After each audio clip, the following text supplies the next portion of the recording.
All right, अहिले चाहिँ यो स्क्रिनमा देखिएको चाहिँ राष्ट्रिय स्वतन्त्र पार्टीको नागरिक करार पत्र, राइट? इलेक्सनपछि जितेपछि के गर्ने भनेर लगभग 5वटा मेन पोइन्टमा चाहिँ लेखिएको छ होइन। यसमा चाहिँ लगभग सबै पोइन्ट चाहिँ पढ्दाखेरि चाहिँ ठिकै छ, यो चाहिँ राम्रो गोल एम्बिसन छ भन्नेवाला कुरा चाहिँ लगभग थाहा हुन्छ होइन। बट यो नम्बर 2मा भएको इकोनोमिक ग्रोथको बारेमा चाहिँ केही पोइन्टहरू लेखिएको थियो, त्यो चाहिँ हल्का मैले अलि बुझ्न सकेन होइन।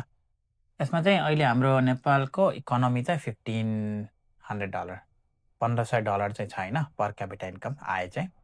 अनि त्यसलाई चाहिँ 5 वर्षमा डबल गर्ने, इट मिन्स $3,000 चाहिँ पुऱ्याउने होइन। अनि अहिलेको हाम्रो $45 बिलियन इकोनोमीलाई चाहिँ $100 बिलियन पुऱ्याउने। लगभग सोच्दाखेरि चाहिँ राम्रो मान्छे आयो भने चाहिँ गर्न मिल्छ, गर्छन् जस्तो नम्बरहरू छ। अनि यो करारपत्र चाहिँ किन पनि इम्पोर्टेन्ट छ भन्दा यो बनाउन चाहिँ लगभग टाइम लाएर कसैले क्यालकुलेसन गरेर प्रोजेक्सन अनुसारको नम्बर हो जस्तो लाग्छ है। यत्तिकै गफ हान्नलाई ट्रेन ल्याइदिन्छु, घर घरमा ग्यास ल्याइदिन्छु अनि हुन्छ नि सबैलाई करोडपति बनाइदिन्छु टाइपको कुरा चाहिँ नभएर लगभग सबै फ्याक्टरहरू चाहिँ हेरेर बुझेर सुनेर जानेको मान्छेले चाहिँ $3,000 र यो $100 बिलियन चाहिँ सोचेर नै बनाएको नम्बर हो जस्तो लाग्छ होइन।